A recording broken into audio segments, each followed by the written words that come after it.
To know who is the closest to Allah, he is the person who has the most beautiful character. Your closeness to Allah is very closely reflected in your character.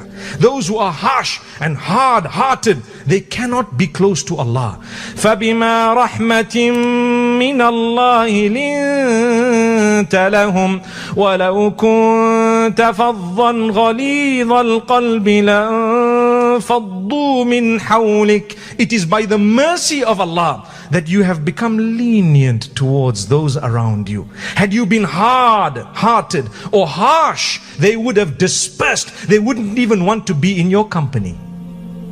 But when someone is very polite, when someone is very concerned about the goodness reaching you, you want to be in their company. You are impressed. You feel so much at home. You feel like you know them. You feel so close because you're a human. You have feelings. You have a heart. You have a mind just like theirs. And they're appealing to you because they're speaking the language of humanity as a believer. So subhanallah, Allah draws you close through your difficulty. I mentioned the 2 points. The one is, some people through their difficulty, they get closer to Allah. Those whose iman is weak, their belief is weak, they question Allah. But sometimes Allah keeps you in your hardship. Do you know why? He knows, if I were to take this away, this person might just go back. Well, Allah knows for certain, we don't know. So He says, I love the way you're worshipping me. You're crying to me. You're softened. You get up every morning. You're reaching out to others. You speak so politely. Finally, with your daughter-in-law. Sorry to give that example, but anyway. You speak so politely with those around you. Finally, subhanallah. And you're such a lovely person. Because of your difficulty. So Allah says, can't we keep you like this for a little longer? And you want it today. Now, well, I want to give you good news. كان الله في عون العبد ما كان العبد في عون أخيه. The Prophet Muhammad, peace be upon him, says, Allah remains in the assistance of a worshipper for as long as that worshipper remains in the assistance of another. If you want help, the first thing to do, start helping others. You'll get the help. That's what the Prophet Muhammad, peace be upon him, says. And like I said earlier, it's our duty to go out and hunt. You know, I read the hadith of Mu'adh ibn Jabal radiallahu anhu and Abu Musa al-Ash'ari radiallahu anhuma. When the Prophet sallallahu alaihi wasallam sent Mu'adh ibn Jabal to Yemen, one of the things he says about zakah, he said you should teach the people 1, 2, 3, and then he said, فأعلمهم أن الله افترض عليهم صدقة تؤخذ من أغنيائهم فترد في فقرائهم. Let them know that Allah has made incumbent or compulsory upon them that they give a charity. It shall be taken from the rich and distributed into the poor. Subhanallah. That is why Allah gave you more. Allah did not give you more so that you can amass it to the degree that you have forgotten to build your hereafter. Allah gave it to you so that you can give others. وَآتُوهُمْ مِنْ مَالِ اللَّهِ الَّذِي آتَاكُمْ. In Surah An-Nur, Allah says, give them from the wealth of Allah that He made you a custodian of. Do you know what that means? It's not yours. Malillah. The wealth belongs to Allah, not to you. You're a custodian of it. When you came onto the earth, like I started off by saying, you had zero. When you shall leave with zero. What you did in the center, in the middle, your transactions and the way you transacted, that is what will help you in your grave and in your hereafter. So build your palace in the hereafter. It is everlasting, way beyond your imagination. And this is why, my brothers, my sisters, today we are seated here. 30 years of Africa Muslims Agency. Hafidh Imran made mention of my father. I was going to say that anyway, that I recall your dad, may Allah give him Jannatul Firdaus. And for your information, that's the reason why the moment I received a call, I have a soft spot for Africa Muslims Agency. I told him, brother, I will be there. He told me, we will cover your costs, we will this. I said, listen brother, I'm not interested in covering any costs. I will be insulted if you gave me anything. I'm coming for the sake of Allah. And I'm coming because I believe it's good work. And I'm coming because I'm impressed by what has been achieved.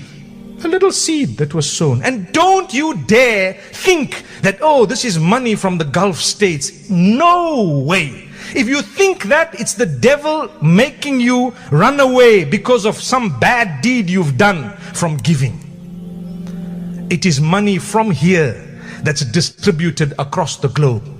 I promise you, the South African example shines across the globe. It's one country that Allah has blessed in a continent that really needs a lot of help. So thank Allah. Keep on giving. When you give, Allah will give you more. I promise you. Ma naqasa malun min sadaqa. The Prophet ﷺ says, nobody has ever become bankrupt because of giving. Charitable. Subhanallah. That's a guarantee from your messenger. If ever you fear poverty, give charity. It will come back to you multiplied. I promise you. It's in the Quran. If ever you fear poverty, give a charity. It doesn't have to be all your money like Abu Bakr as-Siddiq radiallahu anhu. Those were the superheroes. We could not compete with them. But what it definitely is, small portion, 1 rand, 5 rands.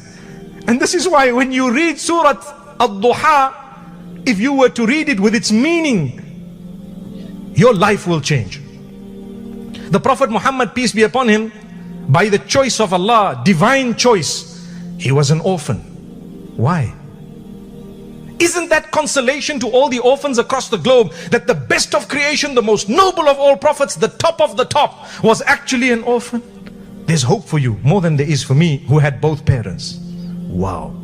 Wow. Allah has chosen you, my beloved orphan, child. Allah has chosen you way above me. Your head start is a few kilometers in front of me. Because the most beloved, already there was a quality from birth that you share that I don't have. That's why Allah says, وَأَمَّا الْيَتِيمَ فَلَا تَقَهَرْ. As for the orphan, don't be hard on him. Don't be harsh. Don't rebuke. Don't abuse an orphan. Be kind. Subhanallah. And the Prophet Muhammad, peace be upon him, speaks about an orphan. He says, Ana wa kafilul yatimi kahataini fil jannah. Myself and the one who takes care of an orphan shall be in paradise like these 2 fingers. And he joined the 2 fingers that I'm showing you right now, the first and the second. Why? Those are in need. People say, innocent children, yes, but they're in that condition because it's a test for you who are around. What will you do solely for the sake of Allah? Will you help? There is a widow. The hadith says those who spend their day, or those who assist widows and orphans for the sake of Allah, are equivalent in reward to the one who stood in prayer all night every night and the one who fasts every day, on condition that you do it for the sake of Allah. Today she's a pretty lady, let's help. Subhanallah. You know what I'm talking about, it's facts. But she's old, you know, she might not be that attractive. Subhanallah. What hypocrisy is this? Is that what we've become? Is that how low we've become? I'd like to hope it's not the case. You help for the sake of Allah and Allah alone. Allah alone. And remember, if you don't help, it's quite simple. It's going to come from someone else. And it's been proven. Read the verse of the Quran. وَإِن تَتَوَلَّوْا يَسْتَبْدِلْ قَوْمًا غَيْرَكُمْ ثُمَّ لَا يَكُونُوا أَمْثَالَكُمْ. If you turn away, Allah says, we will replace you with those who won't be like you. They won't be like you. They'll be better. So don't think the work of Allah, and don't think reaching out to the poor across the globe is connected to you alone. No, if you are on it, it's a favor of Allah that He convinced you, He put it in your heart to give. But if you are miserly, trust me, the work will continue even beyond your imagination.